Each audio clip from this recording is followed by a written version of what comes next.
Welcome to the Tech Talks Daily Podcast, where you can learn and be inspired by real-world examples of how technology is transforming businesses and reshaping industries in a language everyone can understand. Here is your host, Neil C. Hughes. Welcome back to the Tech Talks Daily Podcast, where every day we explore how technology is transforming our life, work, and even world.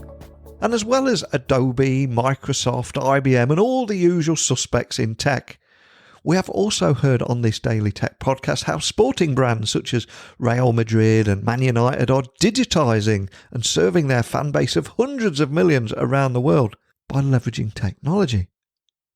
But today I've invited Peter Newhouse of Unilever, who is Unilever's Global Head of Reward, and also Ken Charman, CEO of uFlexReward, to discuss how their bespoke HR data consolidation platform that they've conceptualised and spun out of Unilever is equipping the multinational for the agile future of work and a post-COVID-19 world. My understanding is that this platform extracts all necessary data from payroll, pension, system benefits, supplier systems, as well as the value of non-monetary rewards, and then makes the data available in real time. So thanks to that, Unilever is now able to experiment with allowing employees freedom to choose how their reward is allocated, and in a way that goes well beyond the flex benefits that employees are familiar with.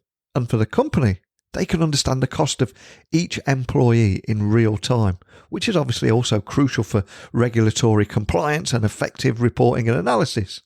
But as you can tell, I got a little bit excited and probably said far too much already. So buckle up and hold on tight, because I'm going to beam your ears to three different sides of the UK at the exact same time, thanks to the wonders of technology. So we can speak with Peter Newhouse, Unilever Global Head of Reward, and Ken Charman, CEO of uFlexReward. So a massive warm welcome to the show, guys. Can you tell the listeners a little about who you are and what you do? Okay, my name's Ken Charman.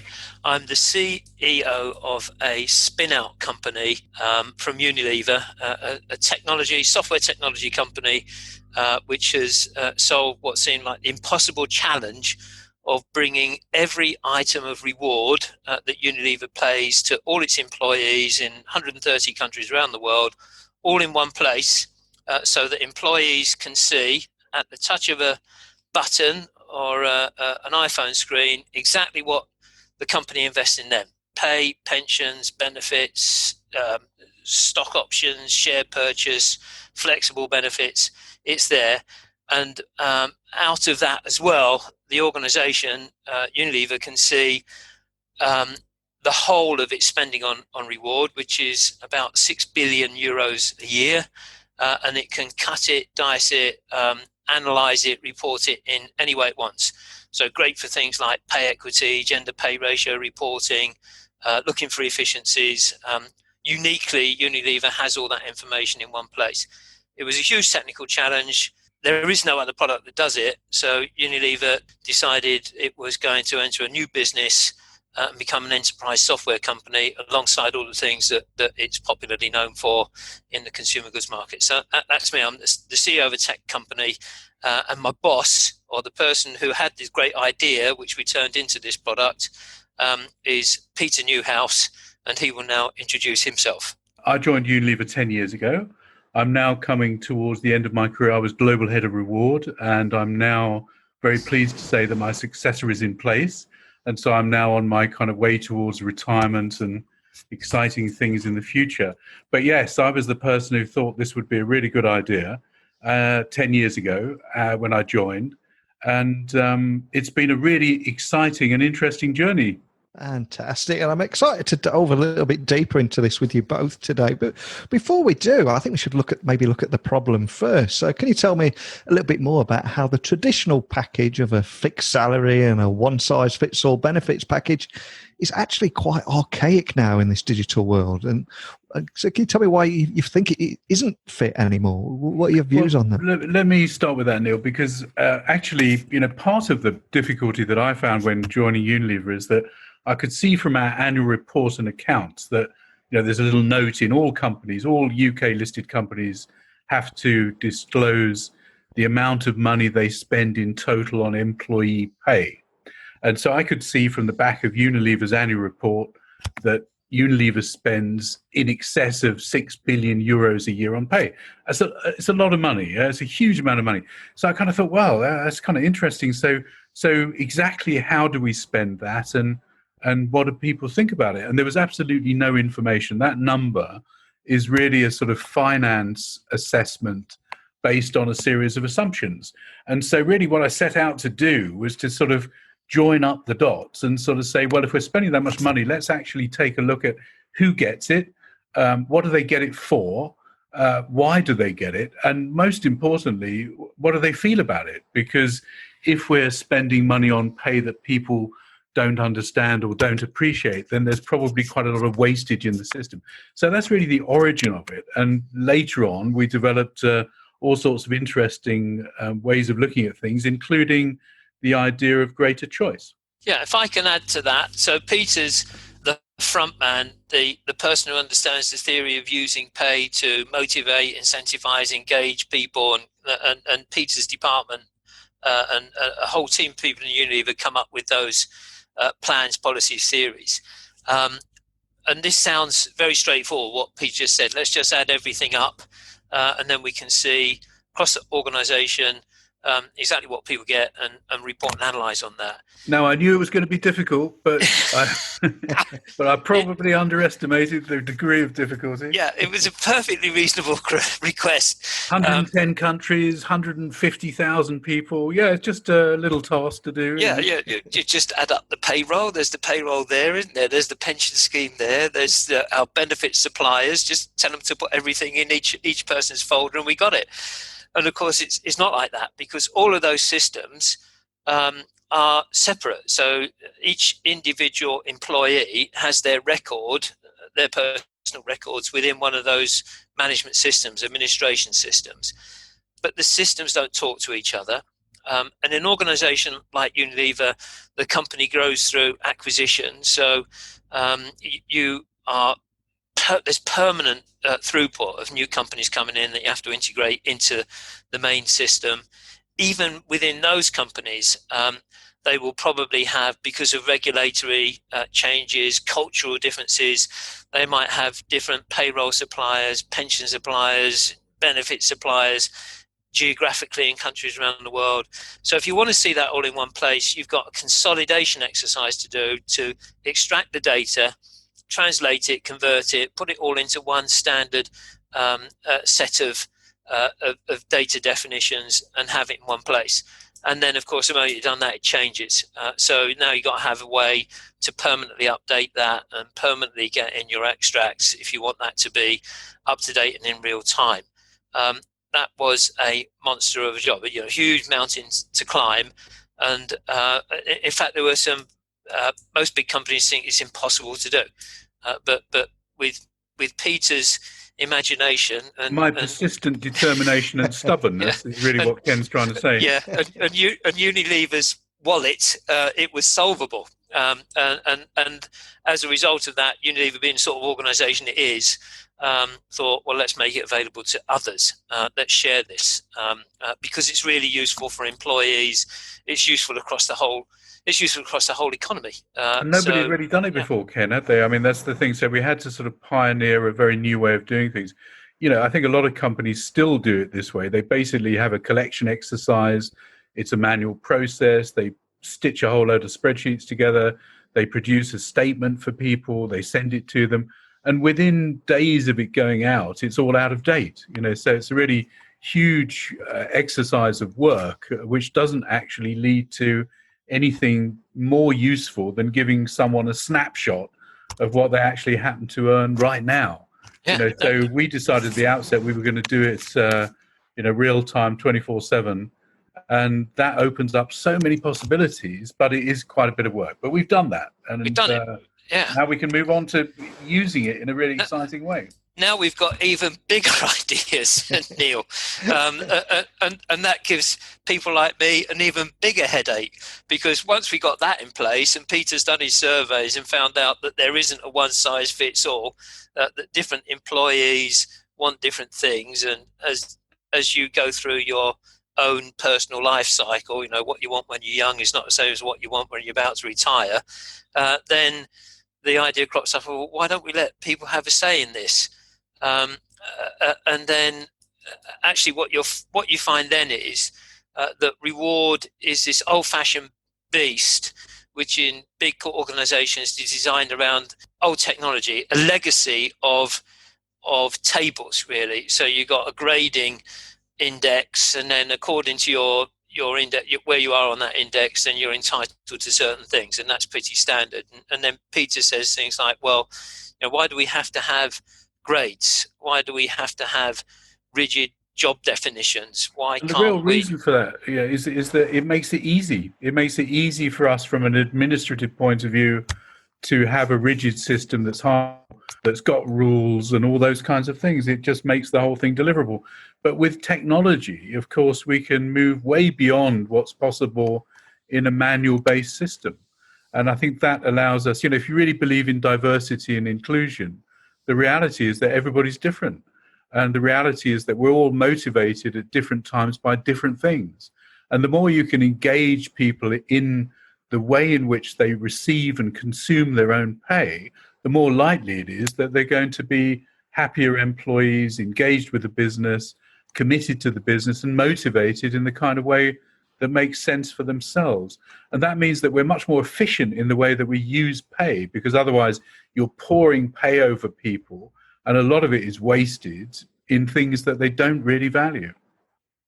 And there's so much I love about your story here, because in climbing that mountain, you've proved that the impossible is possible. And not only that, by sharing it with other businesses, they can follow in your footsteps. And of course, now uFlexReward is widely described as the world's first total reward statement platform, combining multiple reward data silos into one real-time, always-on dashboard. But can you possibly set the scene and tell me a little bit more about how you've used technology to solve some of those problems that we just talked about? Well, Ken's going to give you a much better insight than me, but I suppose that the key in my mind of where we started off is that as soon as we had this capability, the first thing that we did was to ask for feedback from the employees themselves. In my view, they consume pay, and therefore they have a point of view about whether it works. And if you don't listen to that point of view, the design of pay is going to be flawed. So the first thing is to establish a feedback mechanism that allows you to learn from people's perception of how they're being paid. And in my view, everything else follows from that. But Ken, there's a lot more detail behind it than I've implied. Yeah, I think we can describe this quite quickly and in a simple way, which everybody can visualize and bring that to life a bit. So what we've done, there was a version 1 of this system which was very it was orthodox IT system. It was tables in a relational database. What we did with the redesign, which was completed about a year ago, was we turned it into a database which is much more unstructured. So to the person that Peter's talking to when he's doing a deal on their remuneration package, it feels like you're actually sitting there and you're getting a personalized deal. And in fact, what we've got now is a database where every single employee could have their own personalized deal. This is theoretically, well, it's practically possible. We don't do it yet, but the technology is there for us to do it, and we're experimenting with groups as to how they react to this. But it's almost like every single person is their own grade, or their own package. And if you were to move to that, you say we've got to allow everybody to have their own say in their own reward. I guarantee what will happen in big organizations is that it'll all just degenerate into 130,000 different spreadsheets. What we've done is find a way to document that within the database so that it looks like it's different, but actually we are referencing it against standard definitions so that we can still report on it. So that's an unstructured database. Cleverer than that, we have designed it in such a way that it is a multi-tenant system. I'm sure a lot of your followers understand what that means, but let's just explain it for those who don't.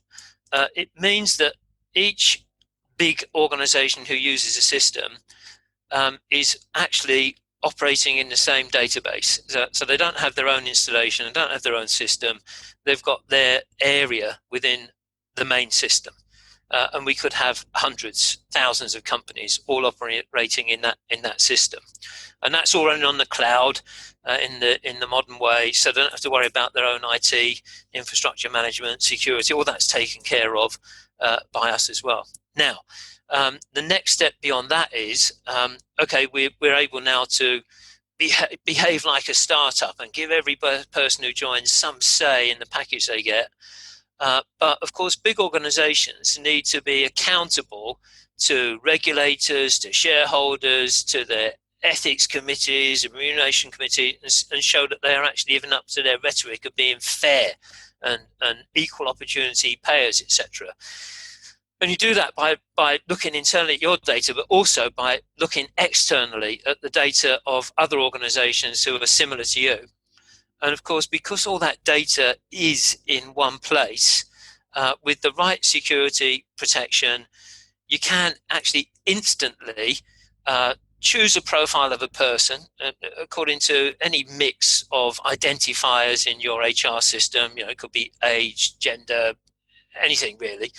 And you can say, I want to see what somebody of that profile earns. All the people who in our organization who satisfy that profile, what's their package? And immediately you get sort of high, medium and low of what those people are on.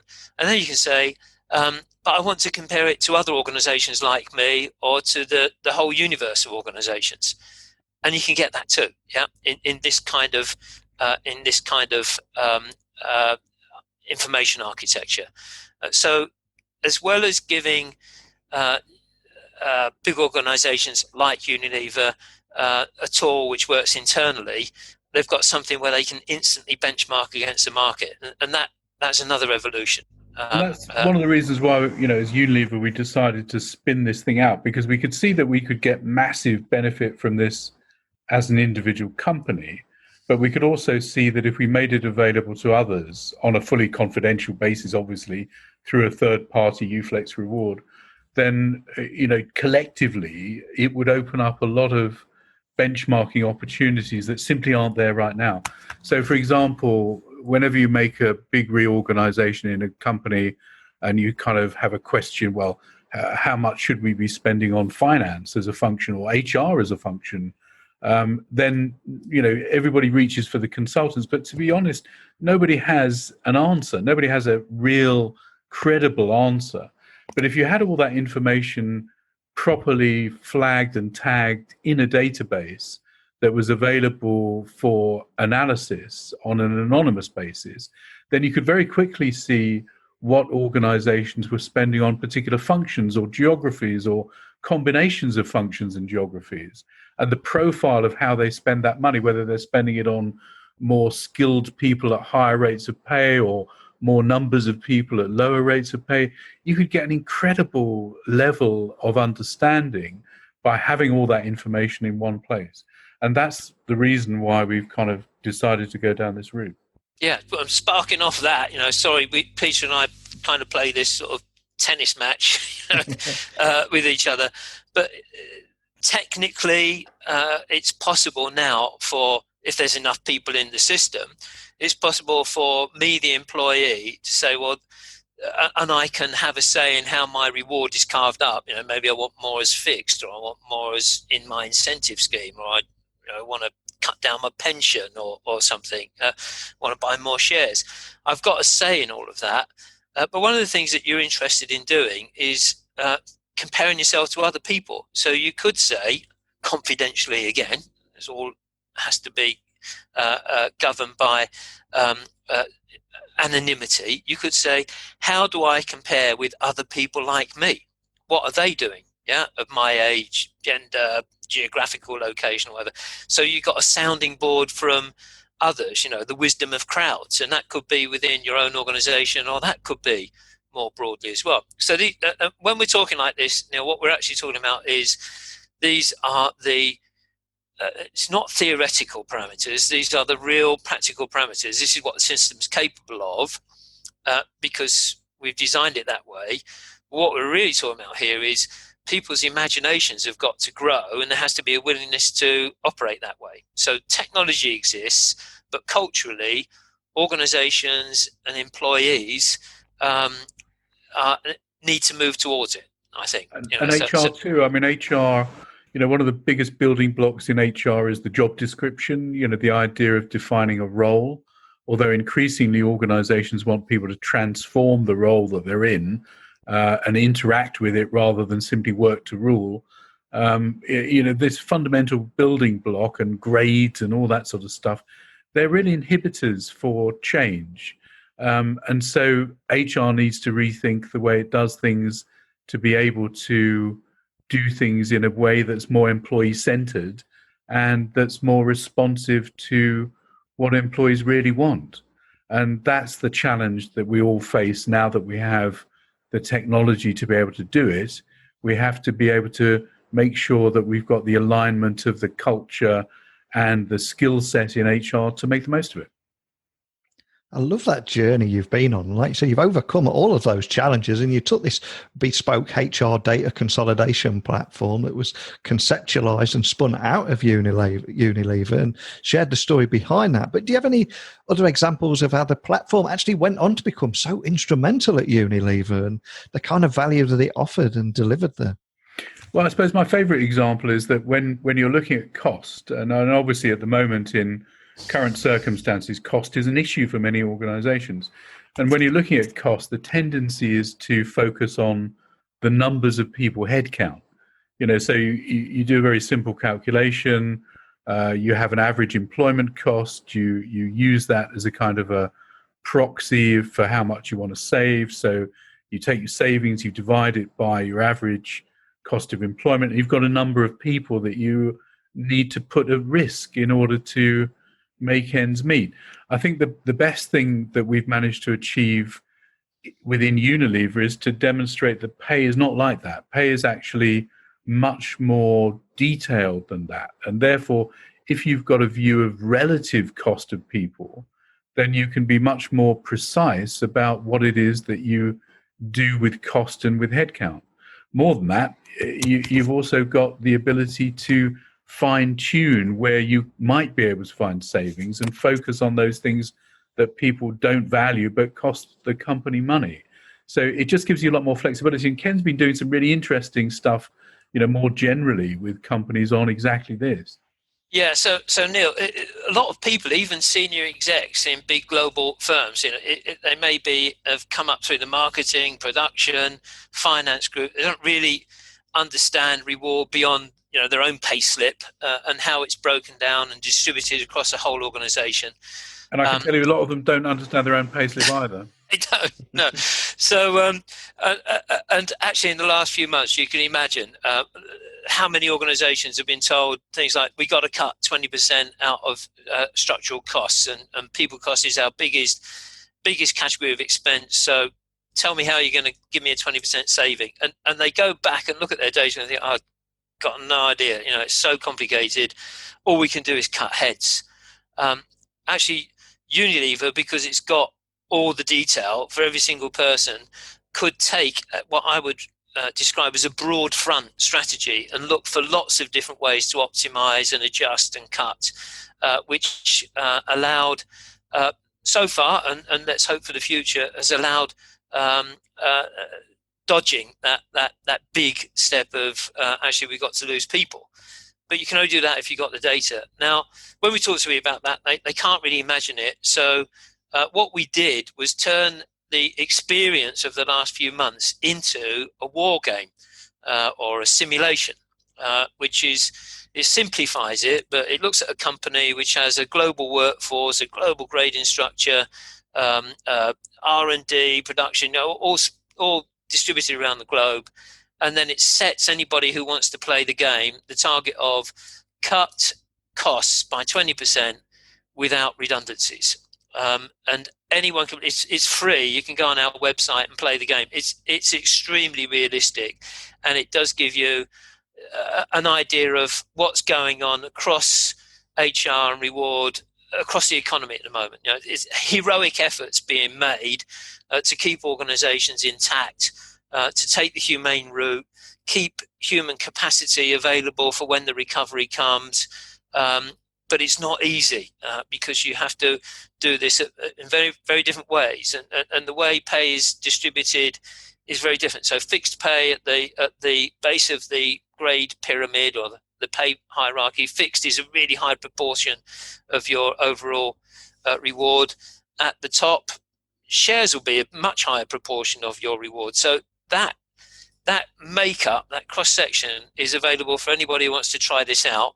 And if you want to send us your efforts, your plans, your proposals, we're going to publish those, because there are some really creative ideas about how you can what is in effect cut that cost temporarily for 18 months, 2 years, so that the organization is intact after this unprecedented economic and health shock. But if you want to understand what reward is really like and how data and tech can help your organization deal with a shock like this, go on the website and download that game. It's the real thing. And I'll add a link to that just so people can find it nice and easily, anyone listening out there. And another point that I feel I've got to highlight, because I read something incredibly cool, and that was that Unilever has achieved a 50-50 gender split across 14,000 senior management roles, which is incredible. So can you tell me a little bit more about the role that uFlexReward technology played in that and the kind of value that it delivered through greater diversity in your teams too? Yeah, well, the gender parity is something that we've been working towards for a long time. And obviously, next step is to apply that not just across management staff, the 14,001, but across all of our employees, including manufacturing, et cetera, et cetera. So it's a constant journey. In terms of pay, it's really useful to have a system which allows you to analyze how you pay people to make sure that you haven't got hidden biases or even unhidden biases in how you distribute that spend across gender or indeed any other factor. And also similarly, that you've got the ratio of pay from top to bottom in the kind of shape that you would feel proud to have divulged in a newspaper or on the media. And Ken's done a lot of stuff in terms of that too. Yeah, I think pay gaps of any type, gender, ethnicity, there's a whole range of ways in which you can take the temperature of your organization to make sure you're doing it right. But what's really vital to it is it's not a once a year exercise. If you're going to actually make progress, the data on that has to be given to people, and what in psychology they would call it anchoring. You have to, when somebody's about to take a decision on, I'm going to appoint someone to this job, or I'm going to allocate bonuses, or we're doing the annual pay rise or something in a big organization, you need to, as you go through that process, there needs to be a point where you've got your cost center manager, you've got your data in front of you showing where you are at the minute, so that you realize that decision you take now is either going to make it the same, better, or worse. And when you look at your situation, then it does wake you up and it has an influence on your decision. If you just see it historically as a once a year statement across the firm, then you've got to remember as those decision points come up in the year, actually as an organization we need to do something about this. The data is the key to it. If you got your data and it's there when you're taking a decision, you're accountable, it's going to have positive influence on you. But without the data, it's not a fix. It's a process. You can't look at a difference in pay and say, well, we'll fix that, because obviously it's a moving picture. And it's like a game of Jenga. That game where you've got little blocks and each block's sitting on another block. You take a block out. Well, that has a consequence. So, of course, you've got levers and joiners constantly. So you have to have a framework for fair compensation, which is something we've put in place, rather than aim to fix it. You can't fix that problem without a process. Absolutely. And of course, we've also talked about that businesses of all sizes are looking at cutting costs or just doing more with less. And in many ways, a recession can often be a catalyst for innovation. So I'm curious, do you think total reward data is especially critical right now, especially for organizations trying to respond to the impacts of COVID-19? Well, it certainly should be. I mean, I use that little phrase, do more with less. But there's a third element, which is do more with less. In order to be able to do that, you have to do things differently. Yeah. If you try to do more with less and do the same thing, then the consequence is that people have to do more work. And that's not reasonable. It's not reasonable to expect them to achieve more with less resource. So you have to do things differently. You've got to reimagine the way you do things. You've got to reappraise the way that you do things. So you have to have a tool set that allows you to do that. And pay is such a huge proportion of cost for most organizations, not all organizations, but for most organizations, it's such a big proportion of your total cost that if you really treat it as a kind of black box and can't get in there, you are definitely going to take suboptimal decisions. And there also seems to be a real change in the way businesses are thinking right now. For example, I've seen many debates around making 1 in 5 people redundant versus reducing everyone to 4 days a week. But I'm curious, from all the conversations you're having, are you noticing a real thirst for change in those conversations? Well, in my view, Neil, yes. I think there's a thirst for better ideas, better quality ideas. And particularly when people are under pressure, that's when you really would like to have some sort of magic wand, silver bullet that can solve your problems very quickly and do things in a decent and responsible way. Now, those things don't really exist. And so we do have to think more deeply about how to do things differently. And again, having information, having the data, having the technology, the capability to do things differently is the key. I endorse it. It's about data. People come up with lots of ideas and then they want to say, how much would that save? And quite often it doesn't save much, but it would really hack off a lot of people. So don't do it. You need to be able to instantly respond with robust, reliable data in order to look at doing lots of things rather than the headline grabbing everybody's on 4 days a week or 20% of people have got to go. The key there is, well, who exactly? Sort of like the same sort of thing we could say about the we take 1 in 5 people out. Well, which 1 in 5? Yeah. And how can we be sure that we're not doing that in the wrong kind of way to the wrong kind of people? Same sort of thing with 4-day week. It's very difficult to apply these things generally and spread it across the whole organization in a uniform way. Life's not like that. Organizations aren't like that. So we have to be much more knowledgeable about how we actually implement things like that. I completely agree. And looking forward, because there's a lot of uncertainty at the moment, but what's your primary focus at uFlexReward for the remainder of 2020 and beyond? And ultimately, what makes you both hopeful and maybe even excited about the road ahead? So, we're a new company. We've only been going just over 12 months. It was our year end. First year of the business ended in June. And it seems like about 2/3 of that year we were living under COVID. Obviously, it was only 4 or 5 months, but it certainly created a challenge that wasn't in our business plan. It's been a great year for us. We have I've got a meeting with the CEO next week, so we've got to do our score report. We got 51 global 2,000 companies who are on the track of evaluating the system. That's amazing for year one.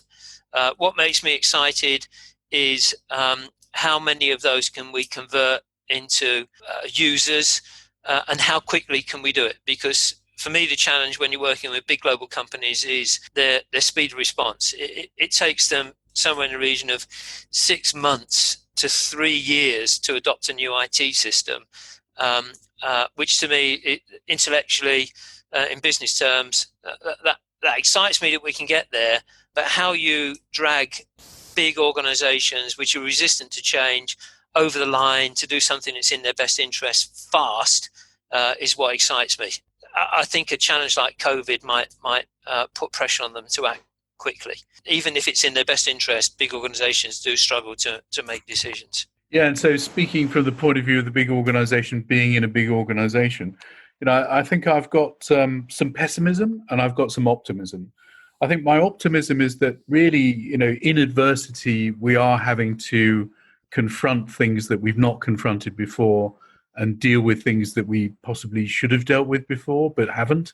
And so it does really focus the mind and the capabilities that people have got on doing things responsibly.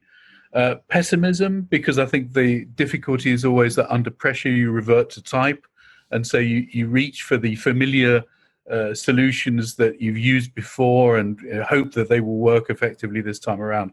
So I think uniquely we are facing a bit of a point where we have more choice, more technology, more capability. We have to be responsible and try to aim for a solution for our own companies that is going to be good for society as a whole. And that has been the challenge that we faced for quite a long time, but it's not necessarily something that all organizations have been able to deliver on consistently in the past. And now they really do need to step up and make sure that we face the future together. Fantastic. And for anyone listening that would like to explore further insights and follow the work that you're doing, whether that be blogs, reports, or just insights on your websites, could you just point them in the best direction of doing that? And equally, contacting a member of your team if they want to carry on the conversation we started today. Yeah, so go on to the uFlexReward website, uFlexReward.com. We actually have a forum there in which we have discussions. We always join in. As you can tell, we are kind of part practitioner and part software company. And we identify very much with our peers who work in business on this subject. And we really sense that this is the moment, first time in a long while, where HR and reward are right in the front line of helping society deal with this big challenge of this economic shock. And we like to hear other people's ideas, share ours with them. So if you want to join in, if you've got ideas, then go on that website. We're always monitoring it and keen on a discussion. And I'm peter.newhouse at unilever.com. And also something that we did earlier this year is we held a kind of multi-company conference on accelerating agile through an organization called neovationxcom. And so hopefully once things have settled down, we'll revert to putting on more events like that. Well, I love the story behind what you've done here. And there were so many challenges that you had to overcome to get where you are now. And everyone said it was impossible. You've proved it wasn't impossible. You delivered great value to Unilever and beyond. And I love how you're now opening it up to other people, other businesses too. But more than anything, just a big thank you to you both, Ken and Peter, for your persistence and making sure it all happens. So thanks for joining me today. Well, thanks for the invite, Neil. Thanks very much. Yeah, it's great fun, Neil. Thanks for the invite too. I just love the story behind this one and what can happen when you set out to prove that the impossible is possible. Because with that kind of mindset, I'm hopeful we can finally retire phrases such as, but we've always done it this way, and it is what it is, or the infamous, hey, we are where we are. Because if you find yourself saying any of those lines, this is your wake-up call. Please stop doing that. Because with a different mindset, the uFlexReward platform has been so instrumental at Unilever that the multinational has spun it out to its own company, uFlexReward, and making it available for peer organisations. And I think total reward data is especially critical right now for organisations that are trying to respond to the impact of COVID-19 within their organisations, be that through reducing headcount, cutting reward spend, pausing pension contributions, and that list goes on and on.